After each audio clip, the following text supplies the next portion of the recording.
An ellipse is a set of points in a plane such that the sum of the distances from each point to the fixed point. So, ibig sabihin, itong fixed points. So, kahit saan mapunta ang point, ang distansya daw ay laging pareho. That's d sub 1 plus d sub 2 is constant. So, itong two fixed points na to, tinatawag natin yung foci. And the line containing foci intersects the ellipse at points called vertices. So, nandito ang vertices. At itong linyang ito will contain the focus and the vertices. The line segment between the vertices is called major axis. So, ito yung major axis. And its midpoint is the center. So, nandito ang center. A line perpendicular to major axis through the center intersects the ellipse at points called co-vertices. So, nandito ang co-vertices. Dalawa sila. And the line segment between the co-vertices is called the minor axis. So, this is the minor axis. It will always happen that the major axis is greater than that of the minor axis. Okay? And the length of the latus rectum is given 2b squared over a. Now, let us learn kung ano itong b at ano itong a. We first understand the standard equation of the ellipse centered at the origin. Ellipse centered at the origin, so ito siya.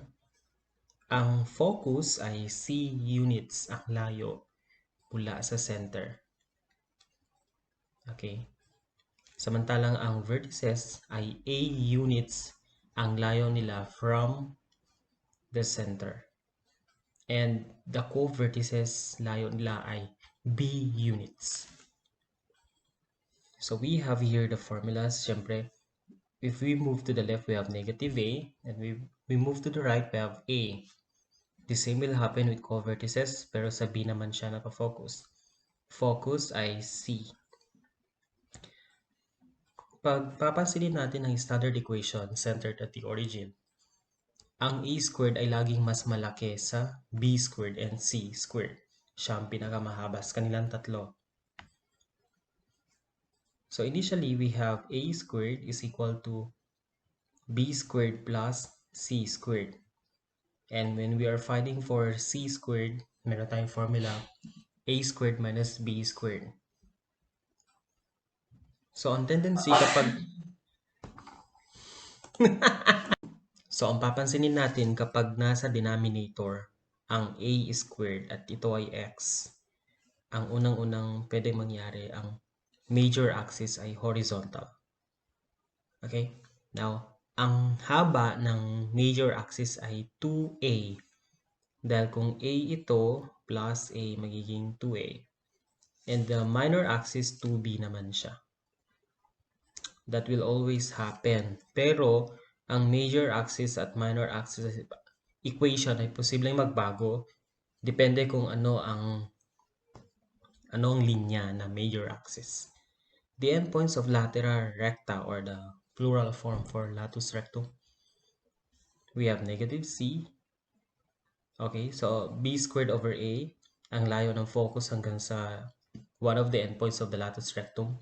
However, ang layo ng dalawang latus rectum ay 2b squared over a.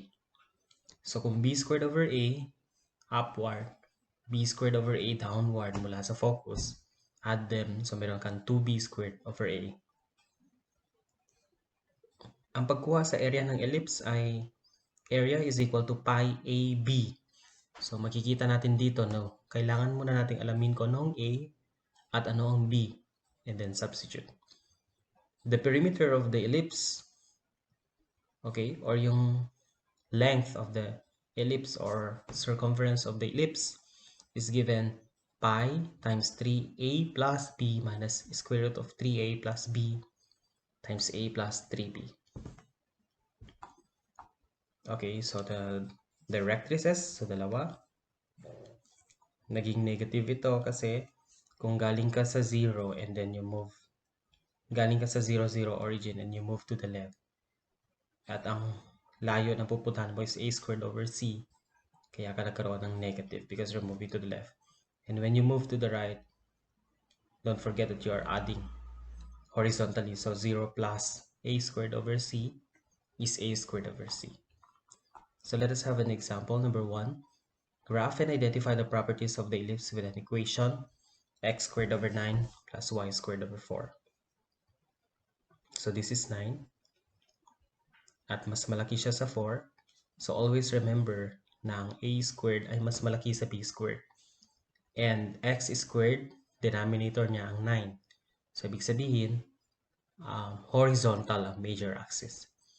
So the value of a is positive negative 3. Square root mo 4, positive 2 or negative 2. So finding for c squared, we have the square root of 9 minus 4, that is positive negative square root of 5. So ang next na gagawin natin is substitute lang natin. So kung ang a mo ay 3 at ang b ay 2, so from 0, 0, akyat ka ng 2 units upward, kaya naging 0, 2. 2 units downward, negative 2. And then, since c is square root of 5 and then you move to the left, kaya negative square root of 5, 0. At ang a ay 3 and you're moving to the left, kaya naging negative 3.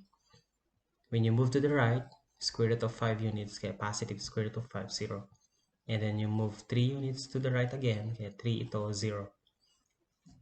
In the endpoints of latus rectum, kopyahin mo lang ang negative square root of 5. Ito naman sa kabila is positive square root of 5. And then, getting the value of b squared over a, that is 4 over 3. So, akyat ka ng 4 over 3 units, kaya 4 over 3. Baba ka ng 4 over 3, negative 4 over 3. The same will happen on the other. Okay, so in the length of the latus rectum is twice the square of b, where b is 2. So, we have 2 times 2 squared is 8 over 3. Ang area ng ellipse, value ng a ay 3, value ng b ay 2. So, 6 pi square units. And the perimeter of ellipse, you just need to substitute a, b. Papalitan lang natin ng a, b. So, we have 15.87 units. Directrices, a squared over c, where a squared is 9 and c is the square root of 5. So, we have 9 over square root of 5. So, we rationalize. So, we have 9 square root of 5 over 5. And negate lang natin ng kabila. So, we have negative 9 square root of 5 over 5. Pero kung ang a squared ay nasa denominator ng y squared, then we can say that the major axis is vertical. So, ganito naman ang kanyang itsura. Walang magbabago sa c squared formula. Pero ang magbabago lang ay yung mga coordinates ng center, vertices, co-vertices, foci, endpoints dahil nga nagbago ang position ng major axis. So yung directrices ay naging horizontal, kaya naging y equals a squared over c. Now, let's have an example. Graph and identify the properties of the ellipse with an equation x squared over 25 and y squared over 100. So itong 100 ay mas malaki sa 25. Ibig sabihin, ang 100 ang a squared at ang 25 ang b squared. So, ang a ay positive negative 10 and b is positive negative square root of positive negative 5. Kunin natin ang a squared, which is 100 minus 25, that is 75. So, get the square root of 75. That is actually equal to 25 times 3. And 25 is a perfect square number, kaya naging 5 square root of 3. Now, substitute that kung galing ka dito sa origin at alam mo na vertical ang major axis. So, aakyat ka ng 5 square root of 3 units pataas to get the focus. So, ito siya. 0, 5 square root of 3. Pag pababa ka, naging negative 5 square root of 3. And then when you move to vertices, since 10 units ang layo, kaya naging positive 10 upward. And then negative 10 downward. Pagdating naman sa co-vertices, 5 units left and right. So when you move to right, positive 5. To move to left, we have negative 5. And then dito sa co-vertices, latus rectum naman, the first thing we need to do is to get b squared over c. So that is 5 over 10 left. So that is negative 5 over 2 right. So again, positive 5 over 2 left and then right. So mapapansin natin na we just copied negative 5 square root of 3 kasi nga horizontal na. So they have the same y values. So to get the length of latus rectum, so twice b squared over a. So yan na siya. We have 5 units. And area is pi AB, where a is 10 and b is 5. So 50 pi square units. Sa perimeter of ellipse naman, you just need to substitute a, b. Palitan ng a, palitan ng b. So we have approximately 48.44 units. Again, sa directrices, kasi isa na siyang horizontal directrices, kaya y equals a squared over c, where a squared over c is 20 square root of 3 over 3. So positive yan, at yung isa naman negative. At itong negative nito, yan yung pababa. And the positive is upward. In the standard equation of the ellipse centered at HK, so mangyayari naman dito, hindi na siya origin. Though kapag ang center ay origin, ay pwede mo naman mag-generate dito. So when do we say that the major axis is horizontal? Una, dapat ang a squared or the greater denominator ay makikita natin below x or a term with x. Pero kung ang a squared ay nandun sa term with y, magbabago naman, isa na siyang horizontal major axis. So how do they look? Yung horizontal, this must be vertical. The vertical major axis. So ang mangyayari dito naman is from HK, kasi alam natin na C units ang layo niya sa focus, kaya H plus C. Copy H plus C. And we know that B squared over A is length ng latus rectum upward and downward. So, add mo ang B squared over A sa K. Subtract ka ng B squared over A sa K. And since A units ang layo ng vertices on both sides of the center, plus A kapag punta ka sa right, minus A pag punta sa left.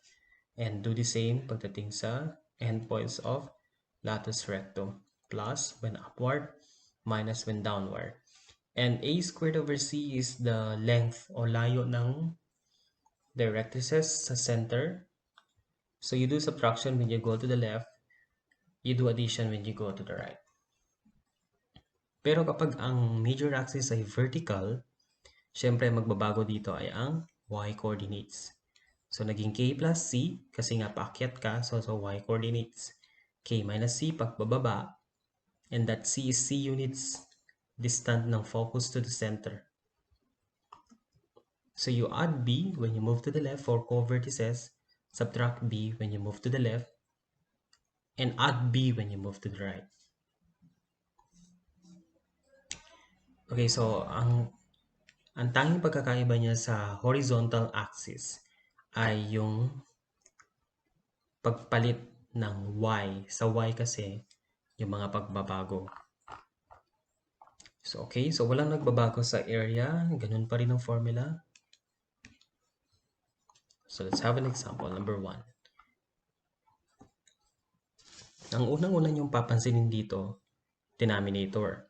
25 ay mas malaki sa 16. At ang 25 ay makikita sa term with x. So, pwede natin sabihin dito, the major axis is horizontal. So, a squared is 25. So yan ang value ng A. B squared is 16. So B is positive negative 4. 25 minus 16 is 9 and square root of 9 is 3 or negative 3 for the value of C. So pag diretsuhin natin yung graph, ang center kasi ng ellipse ay, so when we see addition, pag nakita natin ng addition, ang subtraction dito, ibig sabihin positive ang 1. At ang 1 na yan yung H. And when we see subtraction, negative ang K. So K is negative 2. So from the center na 1, negative 2, alam natin na ang B is 4, A is 5, and C is 3. So kung nandito ka at punta ka sa focus, tatlong units, so 1 plus 3 is 4, and then you copy y coordinate. 1 minus 3 is negative 2, and then you move upward by a squared, b squared over a. So b squared over a, okay, nasaan na yung ito? B squared over a is, we have a 16 over 5. But take note, there is negative 2. Sige, conscious tayo sa k. Kasi nga our movement is, we're moving upward and downward. So, yan na siya. Makikita natin dito na kinokopya rin natin ang x-coordinate ng focus kasi ang movement natin ay vertical. So, the area of the ellipse remains to be where A is 5 and B is 4. So, we have 20 pi square units. At sa perimeter, palitan ng A ng 5, B ng 4. So, meron tayong approximately 28.36 units. So, kapag nakita naman natin na ang denominator under y term ay mas malaki sa kabila, ibig sabihin, ang major axis ay vertical. So, magiging itsura ng ating ellipse ay ganito. So, vertical major axis. So, makikita natin dito na halata na 0 na ang h dito kasi hindi na siya nakagroup into binomial. And this is minus, kaya positive ang 7, which is the value of k. Center, therefore, of the ellipse ay 0, 7 ang kanyang coordinates. So, kunin natin ang 36 and then we get A. A is 6. Get B squared, which is 16. B is positive negative 4. So, 36 minus 16 is 20. And C is positive negative square root of 20. And that is equal to 2 square root of 5. So, itong tatlong ito dapat alamin natin para kayang-kaya nating i-graph ang sinasabi ng equation. So, una, from 0, 7, akyat ka ng 2 square root of 5 kasi yan ang value ng C, which is 2 square root of 5. Kaya naging ganito ang coordinates ng first focus. Second focus ay negative 2 square root of 5. At dahil 4 units ang B ay 4 units, kaya nagkaroon tayo ng negative 4 here, left, and positive 4, right. So when it comes to the endpoints of the latus rectum, ang B squared over A naman kasi is equal to 4 squared, where B squared is 16 over 6. So we have here negative 8 over 3. So papalit-palit ng sign kasi pabago-bago na kanyang position. So on the upper, ito ang latus rectum. Negative 8 over 3 kasi you move to the left, and positive 8 over 3 as you move to the right. Here, moving to the left is negative 8 over 3, and moving to the right is 8 over 3. And then you just copy the y coordinates of the focus, 7 minus 2 square root of 5. So pare-pareho sila. Pero dito naging plus kasi paakyat kanina yung isang focus. The rectrices, so yun. Dahil is vertical ang major axis, kailangan horizontal naman ang directrices. So do not forget a squared over c. So yan, 18 square root of 5 over 5 ang a squared over c, where k is 7. Yun yung na-solve kanina from the given. The length of the latus rectum is twice b squared over a. So that is 16 over 3. Kasi ito and 6 divisible by 2. So we have 16 over 3. A is 6, B is 4. So 24 pi square units ang area ng ellipse. However, in the perimeter, substitute A, which is 6, and B, which is 4. It is 31.73. So when you are substituting, kailangan positive yung kukunin mong value ng A, positive 6, B, positive 4, and C, positive 2 square root of 5. So ellipse can also be expressed or written in general form. The general form of the ellipse is ax squared plus by squared plus cx plus by plus e. Almost the same siya sa circle, only that not necessarily that a, when a is equal to b, yan ang sinasabi nating circle. Circle is a special type of ellipse. Ang A ay hindi equal sa B, diyan na papasok ang ellipse. Basta't ang operation ay addition. So itong number 1, we have the standard equation. 16 and 4, ang LCD ay 16. So you just need to distribute 16 on both sides. So cancel na to. Matitira dito ay 4. Kaya may 4 dito. So that is equal to 16. And then we simplify or expand. Then you combine like terms. Ito na ang kanyang general form. Okay, so nakuha ang general form, nakuha ang 1 after having 1 plus 16 is 17. Pag ilipat mo ang 16 dito, magiging minus 16. So 17 minus 16 is equal to 1. This is 1. On the second example, LCD is 30. So 30 divided by 5 is 6. Kaya may 6 dito. 30 divided by 6 is 5. You expand. And after that, you combine like terms. 96 plus 45 minus 30 is 96 plus 15. That is 111. In determining the equation of ellipse, may mga kondisyon na dapat i-satisfy. So we have the first condition. The foci of an ellipse are negative 2, 1, and 5, 1. The length of the minor axis is 9 units.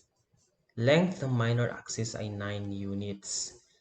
Ang midpoint ng foci ay ang center. Kaya ang nangyari, to get the center of the ellipse, get the midpoint of the foci. So we have combine or add the two abscissas. So we have negative 2 plus 5 over 2 is 3 over 2, and 1 plus 1 for ordinates or y coordinate.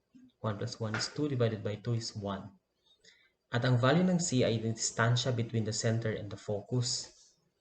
Kung gaano kalayo ang center sa focus, so we have here a horizontal distance. 5 minus 3 over 2. So, ibig sabihin, kung ito ang negative 1, 2, at nandito naman ang 5, 1, ang nasa gitna ay 3 over 2, 1. Yan ang center. Ang distansya nitong dalawa, yun na yung C. Since the length of the major axis is 9 units, so ang mangyayari dito, the value of A is 4.5. So A squared is 81 over 4. So to solve B squared, for B squared, since we know that A squared is 81 over 4, and C squared, okay, squared 3.5, so we have 49 over 4. Galing siya sa 7 squared over 2 squared. So we have 49 over 4. So B squared is equal to 8. And since the foci is horizontal, then it follows that the major axis is horizontal too. Okay, so how do we know that the foci is horizontal? Kasi pareho ang kanilang y coordinates. So, ibig sabihin, collinear sila in a horizontal line. Kaya, ang major axis ay horizontal din. The standard equation to be followed, dahil horizontal ang foci and horizontal ang major axis, ang a squared ay makikita natin sa term na may x at ang b ay for y. So, substituting h, that is 3 over 2, k is 1, a squared is 81 over 4, and b squared is equal to 8. So here, ganito na ang tsura niya. H is 3 over 2, k is 1, 81 over 4 ang a squared, and b squared is 8. Get the reciprocal of 81 over 4, so we have 4 over 81. So this will be the standard form. So kapag yan ay elaborate natin or expand, magkakaroon tayo ng general form. 81, 8 ang LCD 648. So we expand and simplify. This will be the general form of the equation. So this is the graph of the ellipse. Second, the center of the ellipse is the point of intersection of x minus 2 equals 0 and x plus y is equal to 3. Ang point of intersection ng x minus 2 at x plus y equals 3. From x minus 2 is equal to 0, x is equal to 2. Substitute that to x plus y equals 3. So magkakaroon tayo ng y that is equal to 1. So itong 2 ang magiging h at itong 1 na ito magiging k. So meron tayong center 2, 1. The minor axis is horizontal. So kung ganito ang itsura ng ellipse,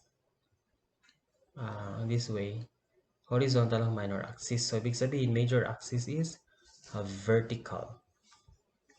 So ang value ng b is 6 over 2. Okay, so paano siya naging 6 over 2? Kasi ang length ng minor axis ay 6 units. Kalahati ng 6 units ay 3. So b squared is equal to 9 kasi 3 times 3 is 9. So the co-vertices are 3 units on both sides of the center. Okay, so ibig sabihin kung ito ang 2, 1 at b ay 3 units, 2 plus 3 is equal to 5 kasi you move to the right. 2 minus 3 is equal to negative 1 as you move to the left. Okay? The major axis is vertical kasi nga, una, ang minor axis kasi ay horizontal. So, intersecting sila perpendicular. So, magkabaliktaran silang dalawa. Palitan ng h ng 2, k ng 1, a squared ng 100, and b squared that is 9. From the standard equation here, so meron na tayong x squared, x minus 2 squared over 9 plus y minus 1 squared over 100 is equal to 1. And again, when you expand that, we now have the general form. So in the third, the minor axis of the ellipse is horizontal. Minor axis is horizontal. So we have the minor axis. The distance of the ellipse from the center is 8 units, while horizontal span is 14 units. Ang 8 units na yan,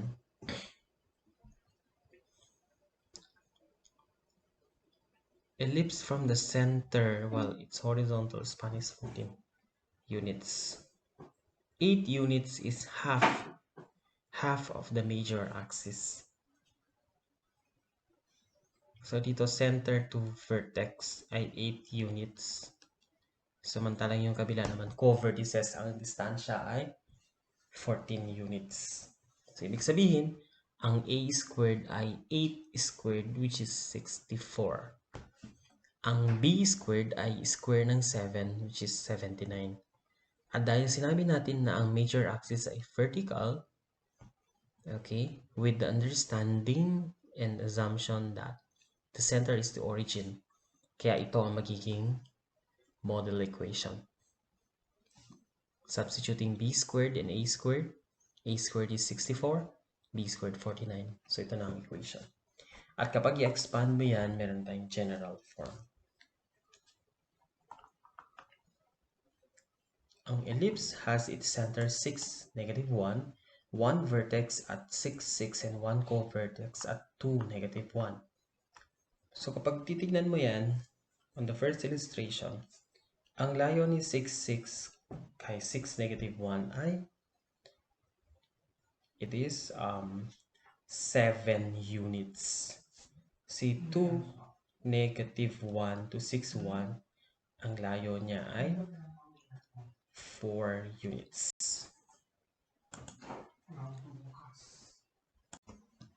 Let us talk about the applications of ellipse.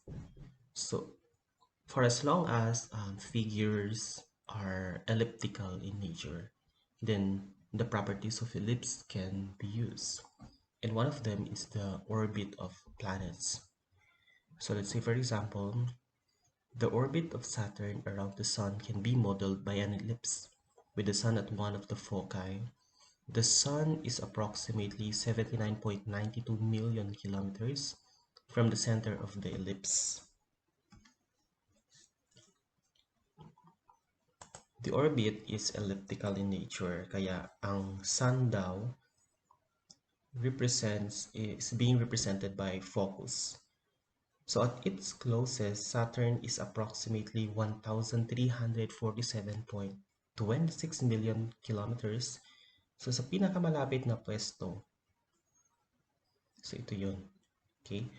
Ang pinakamalapit na distansya between Saturn and Sun is 1,347.26 million kilometers. At paano yun nangyari? Because the Saturn revolves on its rotates on its orbit, and there will be a time na ang Saturn ay nasa pinakamalapit na pwesto niya sa Sun. And the minimum distance of Saturn to the center of the ellipse is approximately 1,424.94 million kilometers. So it moves, no? Gumagalaw ang Saturn, and then posibleng the minimum distance of malayo na siya on that part, and that is represented by 1,424.94 million kilometers. So ang ibig sabihin nito, habang gumagalaw yung Saturn around its orbit, then minimum na pwesto niya from the center ay ito. Okay, so we are going to write an equation for the model and sketch the graph of the equation. So nakikita natin dito ang illustration. Pinakamalapit na pwesto ng Saturn and Sun is this one.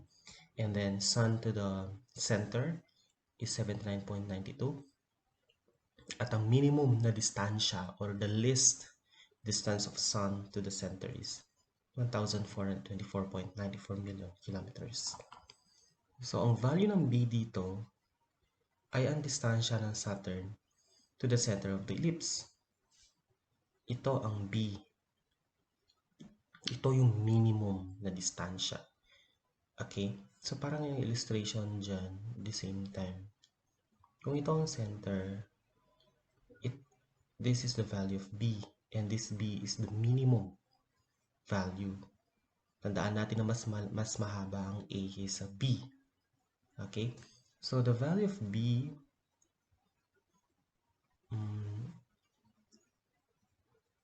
the value of A is the sum of the closest distance of the Saturn to the Sun. So kapag i-add natin ng 1,347.26, so ito plus 79.92, this one will give us 1,427.18, and that will be the value of B. Then it follows that when we square this, will give us this one. The product is not given kasi masyado siyang malaki, so just make it this way. So the standard equation of an ellipse with center at the origin. Okay, so our assumption here is ang major axis ay horizontal. Kaya na nasa baba ng x squared yung a squared. So ito ay makikita natin denominator niya. And then yung isa naman ay nasa baba ng y squared. So ito na ang kanyang graph. Okay? The minimum distance. So from 0, 0 as the origin, then this will be the minimum distance, 1,424.94 billion kilometers. And then the closest distance, syempre meron ditong focus, and that will be the location of the sun, and its closest distance is still 1,347.26 million kilometers. And the closest distance of the sun to the distance of the sun to the center remains to be 79.92. A receptionist table is designed to be elliptical. So there are actually, in the modern times, table may not be necessarily square or rectangle. Madalas bilog or elliptical. So the dimensions of this is 10 by 4 siya. Assume that the center of the table is the origin, then we're going to write the equation that models it. So in the illustration here, 10 ang haba, 4 will be the width. Okay, or the shortest distance, the minimum length, maximum length is 10. So dito, dahil representation mo can be vertical or horizontal, a major axis. Hindi naman necessary na as you view the table, then dapat horizontal ang major axis or vertical. So we can present two possible solutions. The first assumption here, the major axis is vertical. So ang mangyayari dito, ang a squared ay mapupunta below y squared. So ang a ay kalahati ng 10. So 10 divided by 5. So ito ang a. That will be 5. Kalahati ng 4. Yun ang b, which is 2. Okay, so substituting these values will provide us the equation. When square a, so a is 5, 5 squared, 25. Square b, which is 2, squaring it will give us 4. So meron tayong equation, okay, 25x squared plus 4y squared minus 100 is equal to 0. Kasi we're going to multiply both sides by 4 times 25. So multiply natin yan dito.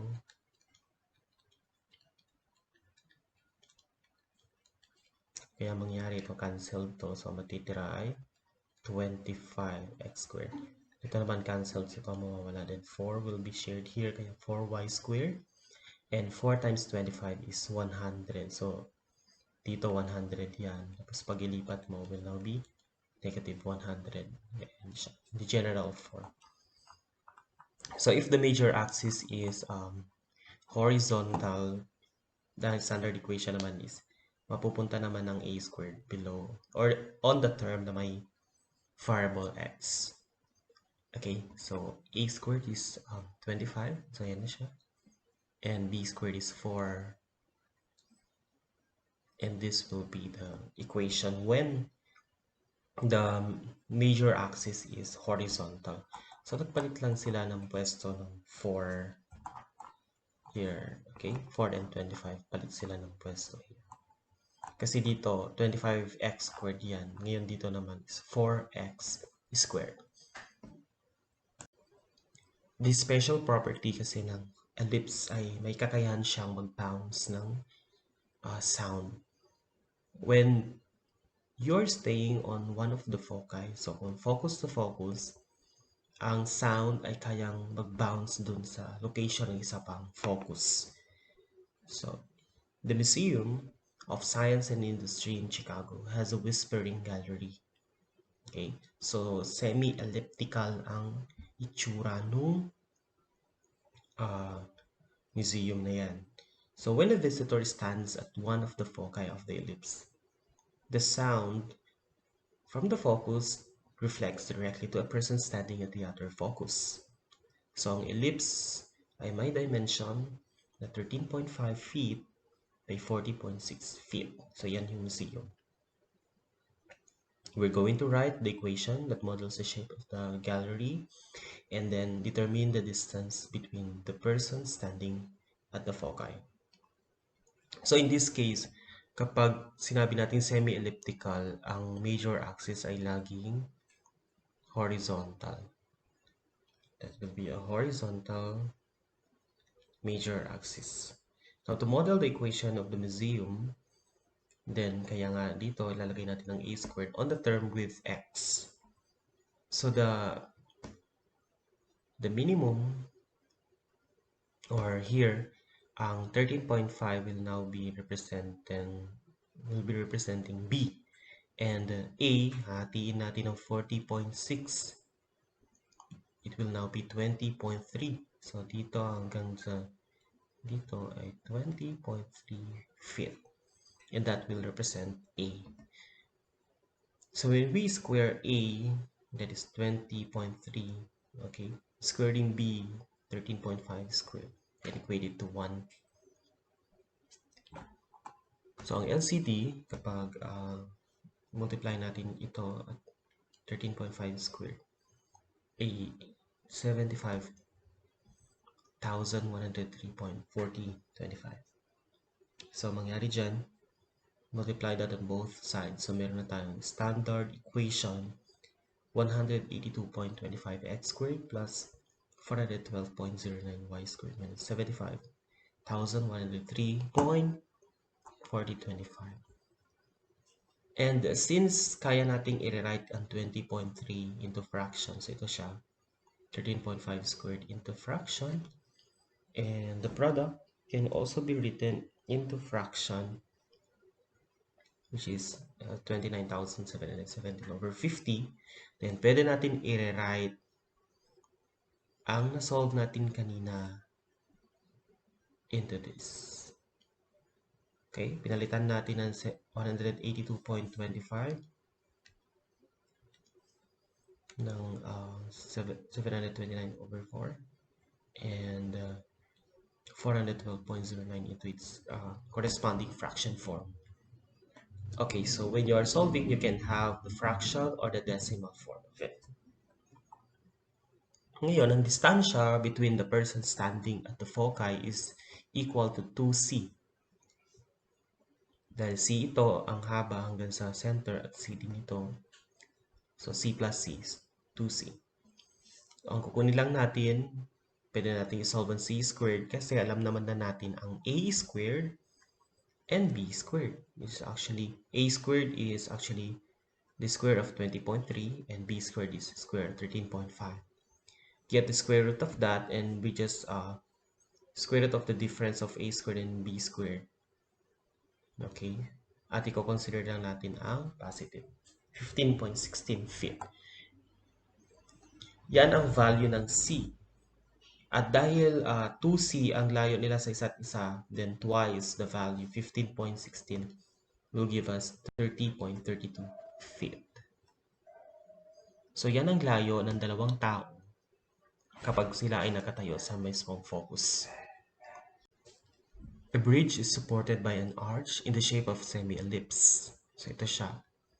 The length of the bridge is 500 feet and the height is 110 feet. Find the height of the arch 50 feet from the center and 10 feet from the edge. To understand this, itong 110 feet will be equal to B. Okay? And half of 500 is A. Kaya mangyari dito, A will now be 250 and B is 110. And since horizontal ang major axis dito, so kailangan na sa denominator ng x squared ang A squared. Kaya replacing A squared into 250 squared and B squared into 110 squared. And get the product, meron na to. And when we're going to express that in general form, 62,500 and 12,100 kasi divisible sila sa 100. So, ang mangyayari, it will now be simplified in this form.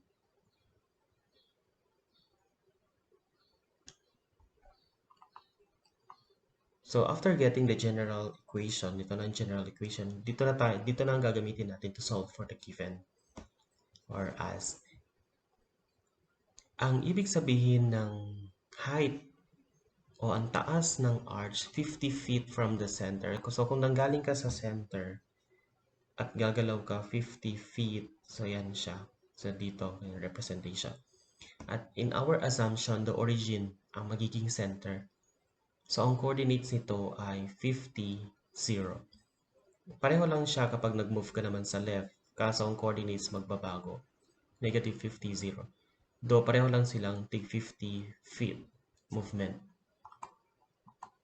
Kaya ang nangyari dito, meron tayong dalawang points. And since squared naman ang x, then we can have 50 or negative 50 in the substitution. So kapag i-substitute natin ng 50 or negative 50, ibibigay niya sa atin directly ang value ng y.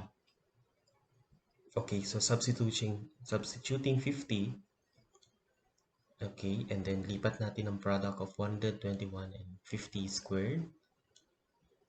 Subtracting that from 7,562,500. Divide both sides by 625 and then get the square root of the quotient. Will give us the approximately 107.78 feet. And when ilalagay mo yan sa GeoGebra, then meron tayong point dito na 50 ang kanyang x. Samantalang approximately 107.78 naman ang kanyang y. Dito naman, ang point of intersection of the curve and that of the line ay negative 50 and approximately 107.78. Okay, that is why 107.78 feet ang taas ng ellipse when you are moving 50 feet from the center. However, to find the height of the arch 10 feet from the edge, so ibig sabihin naman kasi ng 10 feet from the edge, kung nandun ka sa dulo, at mag-move ka ng 10 feet, so yun ang kanyang ibig sabihin. So paano natin nakuha negative 250, 0, and 250, 0, kasi yan ang magiging endpoints. Kasi nga, kapag kunin mo ang distansya nitong dalawa, that is equal to 500 feet. So kapag mag-move ka, left, no? From negative 250, move it to the left. And that is, how many feet? 10 feet. So, makakakuha ka ng negative 240, 0. And then, when you're moving to the left naman dito, okay, so makakakuha ka dito ng 240, then 0. So, simpleng distance formula lang ang gagamitin natin dito. That is why here you can substitute 240 or negative 240. And again, ang convenient na center ay origin. So, pumili ka, you would like to choose positive. So, do the same as we've done on A. So, ang Y ay approximately 30.8 feet. So, 30.8 feet ang height ng arch kapag nag-move ka 10 feet mula sa pinakadulo. And 107.78 feet naman kapag 50 feet galing ka sa center. At kapag nag-move ka to the center, remember this, from edge to the center, then tumataas the height increases. Okay, kasi isa siyang curve. Pero pag narating mo na ang center, marireach mo na ang maximum height. Okay? And the maximum height that you can reach is 110 feet. So, hindi pwedeng malampasan mo ang 110 feet. So, the height will always be less than 110 feet, not unless you're moving to the center. So, maximum height is 110 feet.